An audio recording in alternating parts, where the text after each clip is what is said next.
CM योगी के वाराणसी दौरे का दूसरा दिन। सीएम ने शिक्षक की भूमिका निभाई, छात्रों को बताया प्रकृति का महत्व।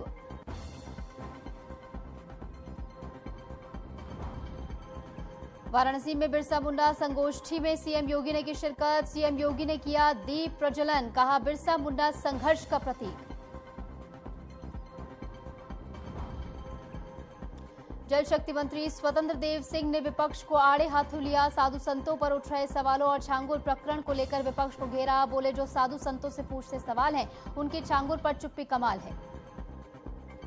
पूर्व सांसद बृजभूषण सिंह का बयान, वोटर लिस्ट घोटाले पर उठाए सवाल, का इतिहास से की गई छेड़छाड़।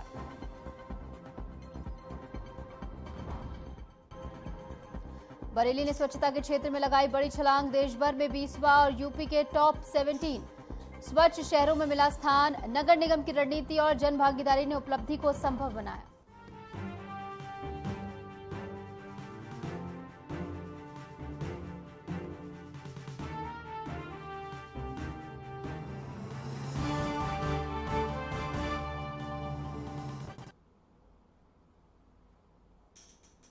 नमस्कार, मैं हूं आपके साथ निशु शर्मा और आप देख रहे हैं हमारा खास बुलेटिन हमारा उत्तर प्रदेश। चलिए शुरुआत करेंगे। वाराणसी दौरे के दूसरे दिन मुख्यमंत्री योगी आदित्यनाथ एक अलग ही भूमिका में नजर आए। वसंत महिला महाविद्यालय पहुंचे सीएम योगी कुछ देर के लिए शिक्षक की भूमिका में दिखाई दिए। ओपन क्लास में उन्होंने छात्रों को प्रकृति और गुरुकुल परंपरा का महत्व बताया। खास बात यह रही कि उनके साथ मंत्री और नेता भी छात्र की भूमिका में नजर आए। पर्यावरण संरक्षण के संदेश के साथ उन्होंने पारिजात का पौधा भी रोपा और कॉलेज से मिले तुलसी के पौधे को सम्मान पूर्वक स्वीकार किया। ये दृश्य छात्रों और शिक्षकों के लिए खास प्रेरणादायक रहा।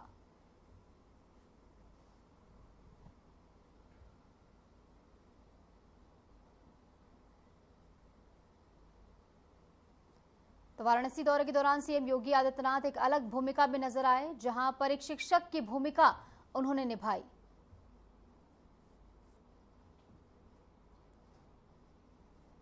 मुख्यमंत्री योगी आदित्यनाथ ने जनपद वाराणसी में धरती आबा भगवान बिरसा मुंडा के जीवन और उनके योगदान पर आधारित राष्ट्रीय संगोष्ठी का शुभारंभ दीप प्रज्वलन कर किया। इस अवसर पर उन्होंने जनसभा को संबोधित करते हुए कहा कि भगवान बिरसा मुंडा देश के आदिवासी समाज के प्रेरणा स्रोत रहे हैं, जिन्होंने न केवल अंग्रेजों के खिलाफ संघर्ष किया है, बल्कि सामाजिक जागरूकता और स्वाभिमान की अलग भी जगाई। मुख्यमंत्री ने कहा कि प्रधानमंत्री नरेंद्र मोदी के नेतृत्व में देश भर में जनजातीय नायकों को उचित सम्मान देने का कार्य हो रहा है और ये संगोष्ठी उसी दिशा में एक सार्थक प्रयास है।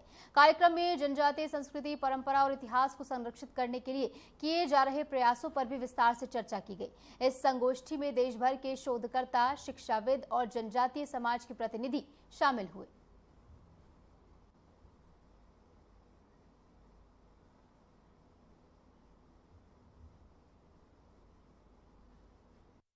आप ही की तरह अखिल भारतीय विद्यार्थी परिषद के एक कार्यकर्ता के रूप में, एक संगठन मंत्री के रूप में राष्ट्रीय स्वयंसेवक संघ के मार्गदर्शन में उन्होंने अपना जीवन जिया और फिर उन क्षेत्रों में जाकर के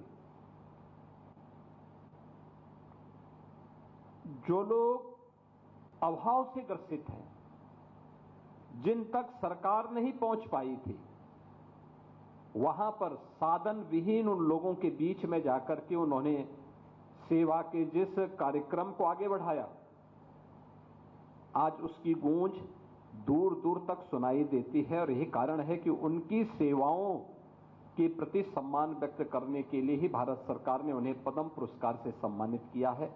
और आज इस राष्ट्रीय संगोष्ठी के मुख्य वक्ता के रूप में उन्होंने अपने प्रारंभिक उद्बोधन में महाविद्यालय परिवार को और आने वाली पीढ़ी के लिए एक नई प्रेरणा प्रदान की है। ये सचमुच महाविद्यालय परिवार के लिए एक उस विरासत को एक नई जीवनी देना है, एक जीवंतता देना है, जिस विरासत को भगवान बिरसा मुंडा ने, धरती आबा बिरसा मुंडा ने भारतवासियों के लिए छोड़ा है।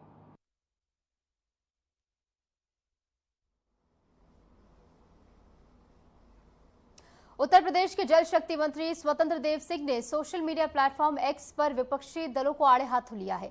सीएम योगी के तीखे हमले के बाद अब जल शक्ति मंत्री ने साधु संतों पर उठ रहे सवालों को लेकर पोस्ट किया है और झांगुर प्रकरण को लेकर विपक्ष पर सीधा हमला बोलने का काम भी किया है।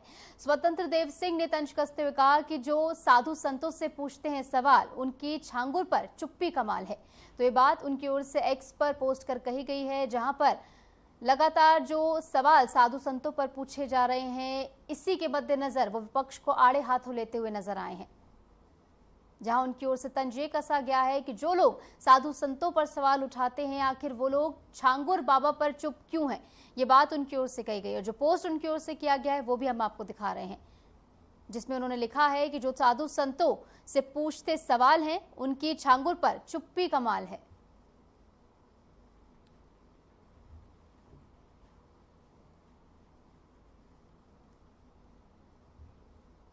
खबर गोंडा से है, जहां भारतीय जनता पार्टी के वरिष्ठ नेता और पूर्व सांसद बृजभूषण शरण सिंह ने परसपुर स्थित महाकवि तुलसीदास स्मारक महाविद्यालय में आयोजित प्रतिभा सम्मान समारोह के दौरान इतिहास, शिक्षा नीति और वोटर लिस्ट में फर्जीवाड़े को लेकर केंद्र और राज्य सरकारों का ध्यान आकर्षित किया है। वोटर लिस्ट विवाद पर बृजभूषण सिंह ने कहा कि बिहार में 35 लाख से अधिक फर्जी वोटर पाए गए हैं, जो देश भर के लिए एक बड़ा संकट है। वहीं उन्होंने एनसीईआरटी के सिलेबस में बदलाव की प्रशंसा करते हुए इतिहास लेखन में पिछली सरकारों पर गंभीर आरोप लगाए हैं। उन्होंने कहा कि इतिहास में जानबूझकर भारत के महान योद्धाओं और स्वतंत्रता सेनानियों को नजरअंदाज किया गया है। आइए सुनते हैं उन्होंने क्या कुछ कहा।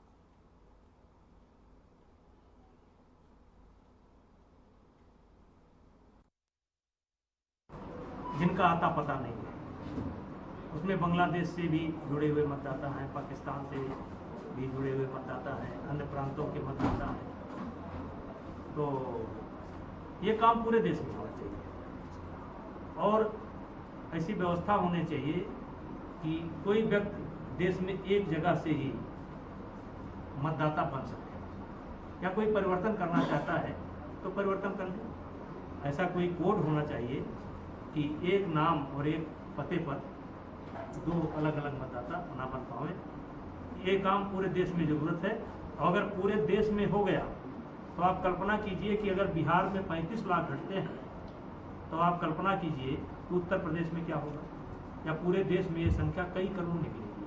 और बप्पा रावल एक गठजोड़ बनाते हैं, उसमें नाग भट्ट, राधा गुजर नाग भट्ट और एक पश्चिम के कोई नरसिंगा नाम के राजा थे। 3 राजाओं का एक गठबंधन होता है और वो जाकर के ईरान तक भिगो भिगो करके मारते हैं, भिगो भिगो करके मारते हैं। और रावलपिंडी आज जो बना हुआ है वो उन्हीं रावल के नाम पर बना हुआ है, रावलपिंडी, उन्हीं बप्पा रावल। अब बप्पा रावल ने इतनी पिटाई की 300 वर्ष तक हिंदुस्तान की तरफ देखने की किसी हैसियत नहीं हुई। लेकिन आज बप्पा रावल को इतिहास से गायब। राणा सांगा के बारे में क्या कहा जा रहा है, और अकबर महान था।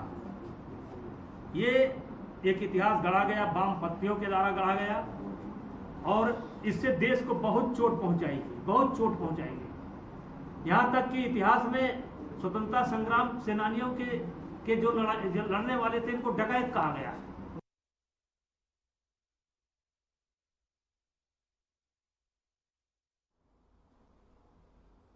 खबरों में आगे बढ़ेंगे। मथुरा श्री कृष्ण जन्मभूमि शाही ईदगाह विवाद में आज की सुनवाई के दौरान हिंदू पक्ष के वकील आपस में भिड़ गए। सुनवाई के दौरान सूट नंबर 17 को अग्रणी बनाए जाने की मांग पर सूट 13 की ओर से विरोध हुआ, जिससे बहस गर्मा गई। मुख्य याचिकाकर्ता दिनेश फलाहारी ने हिंदू पक्ष की आपसी जो यहाँ पर मतभेद हुए हैं, जो यहाँ पर बहस हुई है, खींचतान हुई है, उस पर नाराजगी जताई है और इसी के साथ कहा है कि दुर्भाग्यपूर्ण है कि पक्ष के वकील मालिकाना हक के लिए आपस में ही लड़ रहे हैं। मानवीय न्यायालय ने सभी पक्षों को सुनते हुए अगली सुनवाई की तारीख 22 अगस्त तय की है और इस पूरे मामले में जो बहस हुई है, जो खींचतान यहां पर देखने को मिली है, उसके बाद अब जो है इस पर नाराजगी जाहिर की गई है। श्री कृष्ण जन्मभूमि केस में सुनवाई चल रही थी और हिंदू पक्ष के वकील आपस में भिड़ जाते हैं। अगली तारीख जो है 22 अगस्त रखी गई है, जब इस पूरे मामले पर सुनवाई आगे बढ़ेगी। मुकदमे में कानूनी रणनीति पर जो है फूट को लेकर ये खबर है और इसी के साथ जो यहाँ पर तीखी खींचतान हुई है सूटकेस को लेकर, ऐसे में ये देखना बेहद दिलचस्प होगा कि आगे किस तरीके से प्रकरण रहेगा। पिछली डेट पर एक एप्लीकेशन लगाई थी और सूट नंबर 17 में एडवोकेट जैन साहब चाहते हैं कि सभी 18 मुकदमों की वो रिप्रेजेंट करें, वो सबसे अग्रणी रहें। लेकिन हिंदू पक्ष में ही आपस में ऑब्जेक्शन हुए। सूट नंबर 13 ने भी ऑब्जेक्शन किया। सूट नंबर 13 चाहते हैं कि हमें रिप्रेजेंट करें, क्योंकि सूट नंबर 13 ने न्यायालय में दलील दी कि 2020 में सबसे पहला मुकदमा उन्हीं का है और जितने भी प्राचीन साक्ष्य हैं उन्होंने न्यायालय में जमा किए हैं, तो उनको अग्रणी किया जाए। लेकिन माननीय न्यायालय ने सभी पक्षों को सुनने के बाद में अगली सुनवाई के लिए 22 अगस्त की डेट लगा दी है।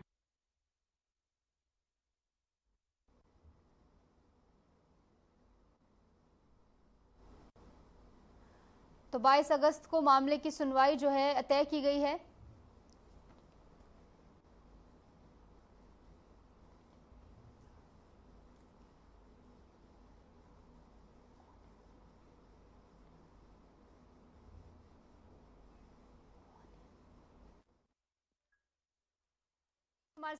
विष्णु शर्मा जुड़ गए हैं जानकारी के साथ। विष्णु, जो ये पूरी यहाँ पर कार्रवाई देखने को मिली है, जो ये पूरी यहाँ पर घटनाक्रम हुआ है बहस का, इसके बाद अब आगे किस तरीके से इस पूरे घटनाक्रम को देखा जा रहा है? क्योंकि अगर वो आपस में ही भिड़ जाते हैं तो ऐसे में कई सारे सवाल खड़े हो रहे हैं और नाराजगी भी इसको लेकर जाहिर की जा रही है।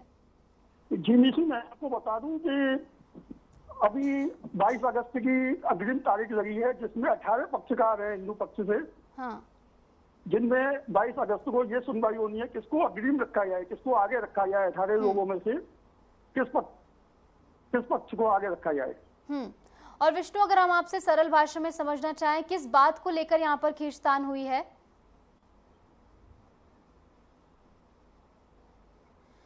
विष्णु, मेरी आवाज आप तक पहुंच पा रही है? चलिए, विष्णु से हमारा संपर्क नहीं बैठ पा रहा है। बहुत बहुत शुक्रिया, आप जुड़े हमारे साथ और तमाम जानकारी आपने हमारे साथ साझा की।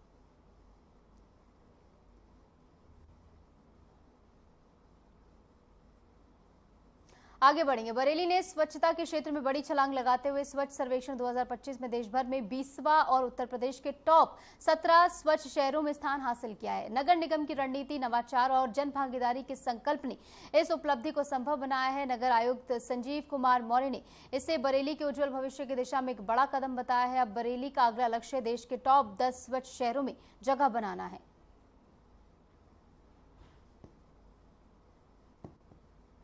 नगर निगम बरेली को कल स्वच्छ सर्वेक्षण का रिजल्ट घोषित किया गया है। उसके तहत नेशनल रैंकिंग जो है 20वां मिला हुआ है। 3 से 10 लाख कैटेगरी पॉपुलेशन जो बिग सिटीज़ आते हैं उसमें। शहर में जो डोर टू डोर सेग्रीगेशन है, हमारा door to door waste collection है, साथ में जो प्रोसेसिंग है और जो मार्केट हैं उनको क्लीननेस में प्रयास करते हुए, जो हमारे शौचालय हैं उनका वेल मेंटेनेंस करते हुए एक अच्छी रैंक प्राप्त हुई है। अभी इसमें हम लोग को पूरी टीम के साथ जो हमारे शहर के वासी हैं उनके साथ मिलके मेयर सर के और सरकार के डायरेक्शन में और बेहतर करना है ताकि हमें और अच्छा रैंकिंग मिले। और जो हमारी कमियां अभी रह गई हैं door to door waste segregation में, जो हमारी प्रोसेसिंग कैपेसिटी गैप में, उसको भी हम लोग को पूरा करके जो गैप फिल करके अच्छी लंबी छलांग अगले साल हम लोग लगाने का प्रयास करेंगे। इस बीच रुक छोटे से ब्रेक के लिए। ब्रेक के बाद फौरन हाजिर होते हैं।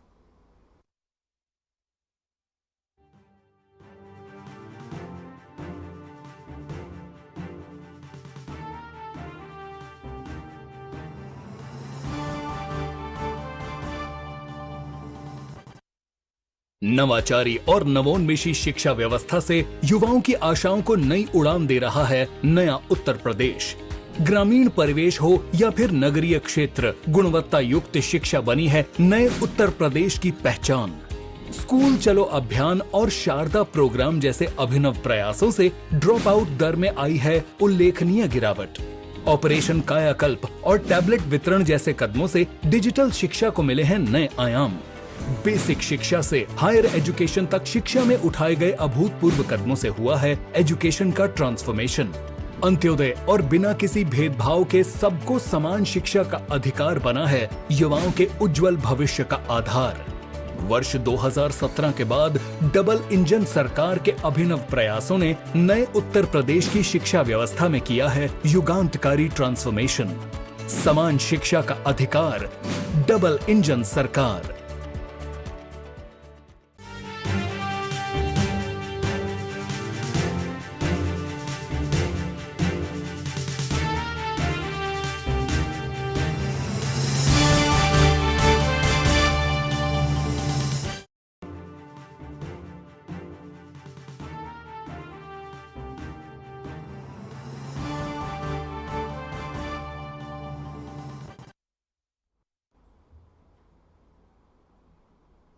स्वागत है आपको। ब्रेक के बाद चलिए एक बार फिर से रुक करेंगे तमाम खबरों का। प्रतापगढ़ पुलिस ने एक ऐसे ठग गिरोह का भंडाफोड़ किया है जो खुद को फर्जी सीबीआई और इनकम टैक्स अधिकारी बताकर लोगों को डराने और ठगने का काम कर रहा था। इस गैंग ने एक ठेकेदार को मजदूर दिलाने के बहाने बुलाया और फिर चेकिंग के नाम पर उसके बैग में रखे 5 लाख रुपए हड़प लिए। घटना पट्टी थाना क्षेत्र के पृथ्वीगंज के पास की बताई जा रही है, जहां गिरोह ने खुद को सरकारी अफसर बताकर ठेकेदार से ठगी की वारदात को अंजाम दिया। इसके बाद पीड़ित ठेकेदार के पुलिस में शिकायत पर पुलिस और स्पेशल टीम ने सक्रियता दिखाई हुई और मेहदा इलाके में 5 ठगों को गिरफ्तार किया गया। पकड़े गए 5 आरोपी के खिलाफ विभिन्न जिलों से पहले से ही कई आपराधिक मुकदमे दर्ज हैं। ऐसे में सभी को गिरफ्तार कर लिया गया है और आगे की कार्रवाई जारी है।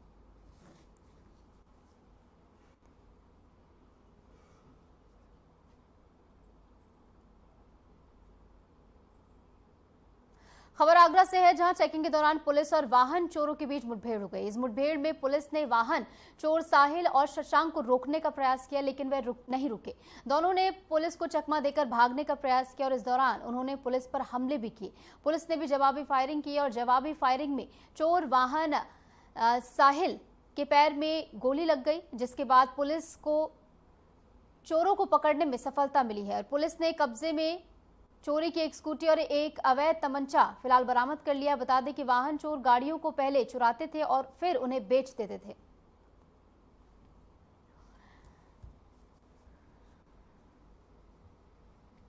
देखिए, थाना जगदीशपुरा के अंतर्गत जो बिचपुरी चौकी है, वहाँ एसएचओ जगदीशपुरा और इनकी टीम के द्वारा अपराध और अपराधियों पर नियंत्रण के लिए चेकिंग की जा रही थी। पेट्रोल पंप के पास जब ये चेकिंग कर रहे थे तभी एक संदिग्ध स्कूटी आती दिखाई दी, जिसको टीम ने रोकने का प्रयास किया तो बिचपुरी और पथौली नहर मार्ग है उस पर वो भागने लगे। टीम ने उनका पीछा करने की कोशिश की। जब टीम पीछा कर रही थी तो पुलिस के ऊपर उन्होंने जान से मारने की नीयत से फायरिंग की, जिसपे पुलिस ने आत्मरक्षा फायरिंग की, जिसके उसके पैर में गोली लगी है।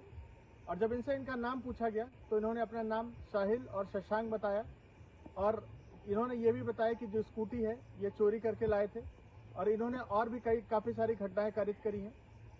घायल को इलाज के लिए अस्पताल भेजा गया है और इनकी निशानदेही पे और भी वाहनों की बरामदगी की जाएगी।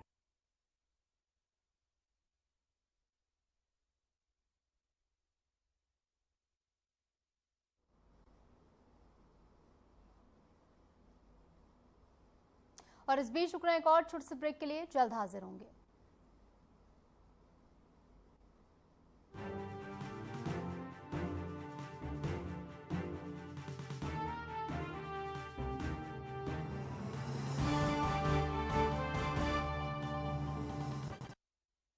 यशस्वी प्रधानमंत्री नरेंद्र मोदी जी के संकल्प सबका साथ सबका विकास को माननीय मुख्यमंत्री योगी आदित्यनाथ जी ने सामाजिक एकता एवं समरसता के उच्चतम मानदंडों के साथ बनाया है यूपी सरकार का मूल मंत्र। परिणाम स्वरूप 2017 के बाद उत्तर प्रदेश में सभी को मिले बिना किसी भेदभाव के रोजगार के समान अवसर एवं योजनाओं के लाभ। 8.5 लाख से अधिक सरकारी और 3,75,000 से अधिक संविदा पर नौकरी पाने वाले जहां निष्पक्ष और पारदर्शी प्रक्रिया के साक्षी बने, वहीं अनुसूचित जाति, जनजाति, पिछड़े एवं निम्न आय वर्ग के अभ्यर्थियों को मिला आरक्षण का संपूर्ण लाभ। प्रधानमंत्री गरीब कल्याण अन्न योजना, प्रधानमंत्री आवास योजना और जल जीवन मिशन से लेकर मुख्यमंत्री युवा स्वरोजगार और एक जनपद एक उत्पाद जैसी विभिन्न योजनाएं यूपी में अंत्योदय से सर्वोदय का सपना कर रही हैं साकार। काम दमदार, डबल इंजन सरकार।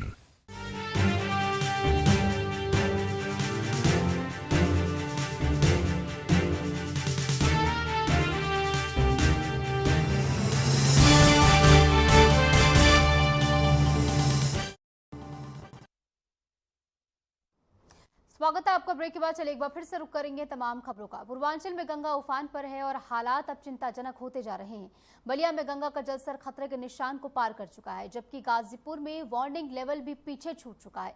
अब वाराणसी में भी हालात तेजी से बिगड़ रहे हैं। गंगा का जलस्तर चेतावनी बिंदु के बेहद करीब पहुंच चुका है। गंगा के बढ़ते जलस्तर ने घाटों को डुबो दिया है। 80 घाट का सुबह सुबह बनारस और मंच और नमो घाट और मणिकर्णिका जैसे तमाम प्रमुख घाट अब पानी में समा चुके हैं। अब गंगा आरती भी छतों पर की जा रही है और शवदाह के लिए गलियों और छतों का सहारा लिया जा रहा है। प्रशासन ने तटवर्ती इलाकों की आबादी को सतर्क कर दिया है और गंगा में नौका संचालन पर पूरी तरह प्रतिबंध लगा दिया गया है। फिलहाल गंगा के जलस्तर में हर घंटे 5 सेंटीमीटर की रफ्तार से वृद्धि हो रही है और मौजूदा स्तर 69.30 मीटर पर पहुंच चुका है, जो चेतावनी बिंदु से महज 94 सेंटीमीटर ऊपर है।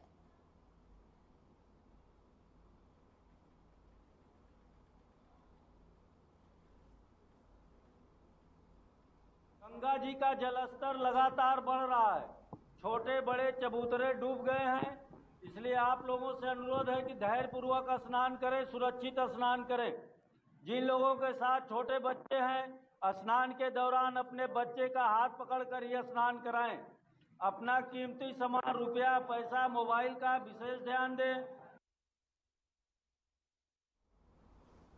श्रावस्ती से हैरान करने वाली तस्वीरें सामने आई हैं, जहां जिला अस्पताल की बदहाली एक बार फिर बेनकाब हुई है। बिजली गुल होते ही अस्पताल में इलाज मोबाइल टॉर्च और माचिस की रोशनी में किया जा रहा है। इमरजेंसी से लेकर ओपीडी और जनरल वार्ड तक हर जगह अंधेरा पसरा रहता है। सबसे शर्मनाक बात यह है कि अस्पताल परिसर में जनरेटर मौजूद है, लेकिन वो धूल फांक रहा है। जिम्मेदारों की मिलीभगत से जनरेटर के खर्च का भुगतान सिर्फ कागजों पर हो रहा है और मरीज असल में बेहाल है। वायरल वीडियो ने जिला अस्पताल की स्वास्थ्य व्यवस्थाओं की पोल खोल दी है।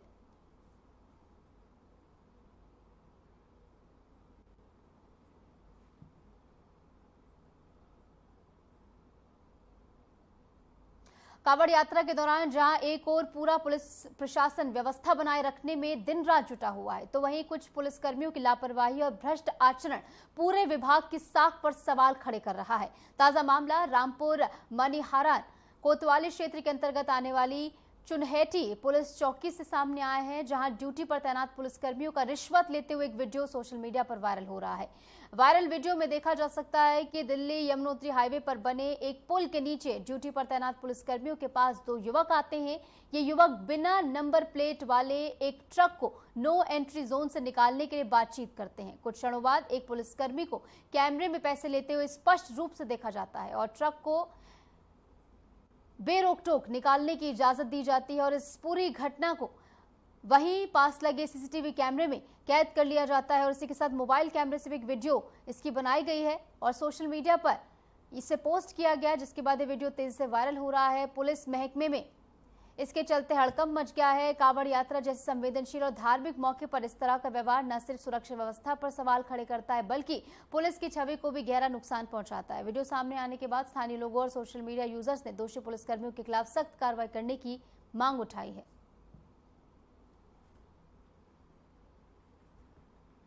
देखिए, ये एक मोबाइल से बनाए गए वीडियो भी संज्ञान में आया है, जो चुनहेटी कट का बताया जा रहा है और इस वीडियो की सत्यता की जांच कराई जा रही है। लेकिन फिर भी प्रथम दृष्टया इनकी एक्टिविटीज़ को देखते हुए तत्काल प्रभाव से सभी पुलिसकर्मियों को, ट्रैफिक कर्मियों को लाइन हाजिर कर दिया गया है और जांच में जो तथ्य प्रकाश में आएंगे कड़ी वैधानिक कार्रवाई की जाएगी।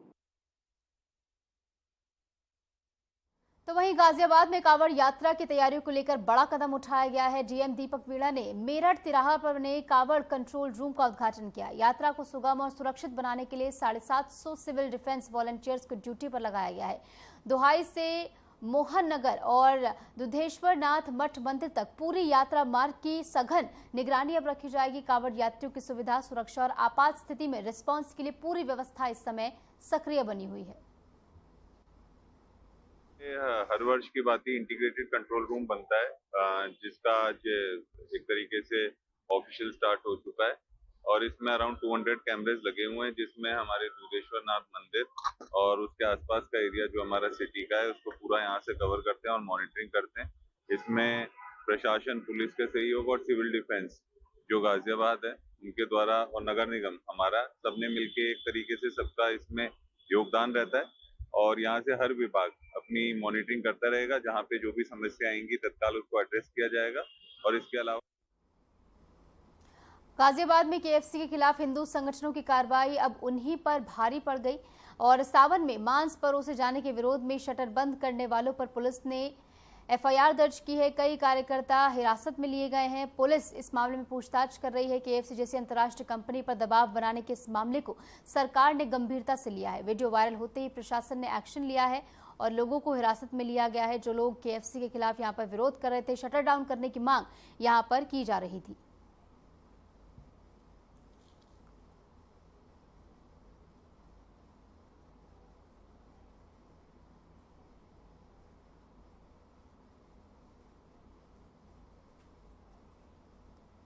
गाजियाबाद से अनोखी कावड़ यात्रा की तस्वीरें सामने आई हैं। हरिद्वार से जल लेकर राजस्थान जा रहे शिव भक्तों ने 1990 के दशक की देसी जुगाड़ सवारी चुनी है। 15 कावड़िए करीब 1000 किलोमीटर की यात्रा पर निकले हैं। 750 किलोमीटर का रास्ता अब तक तय कर चुके हैं। भक्ति, आस्था और देसी जुगाड़ का ये संगम बनता हुआ नजर आ रहा है। कावड़ यात्रा का ये खास आकर्षण बनता हुआ नजर आया, जिसमें आप तस्वीरें अगर देखेंगे तो आपको समझ आएगा किस तरीके से देसी जुगाड़ के जरिए 15 कावड़िए जो हैं वो निकले हैं और 1000 किलोमीटर का ये पूरा सफर, जिसमें से 750 किलोमीटर का सफर इन कावड़ियों ने तय कर लिया है।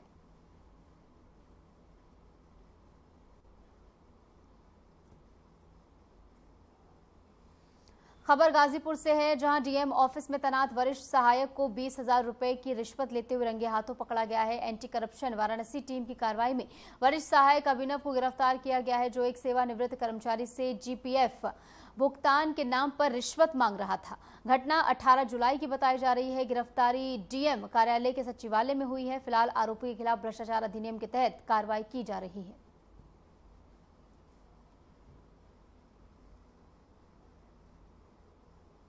है कि सरकार के द्वारा जीरो टॉलरेंस के खिलाफ, भ्रष्टाचार के खिलाफ जीरो टॉलरेंस नीति अपनाई जा रही है और जिला प्रशासन गाजीपुर भी इसी मंशा के साथ कार्य कर रहा है, जिसमें कार्यालयों का अचौक निरीक्षण, कार्यों में शुचिता एवं पारदर्शिता लाए जाने के लिए लगातार प्रयास भी जारी हैं और लगातार कार्रवाइयाँ भी की जा रही हैं।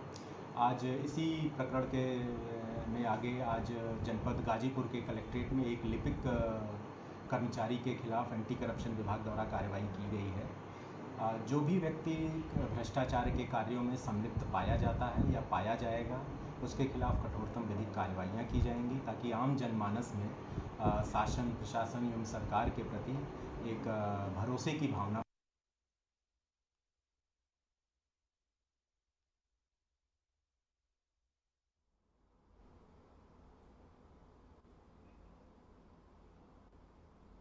और फिलहाल के लिए हमारे इस खास बुलेटिन में इतना ही। नमस्कार।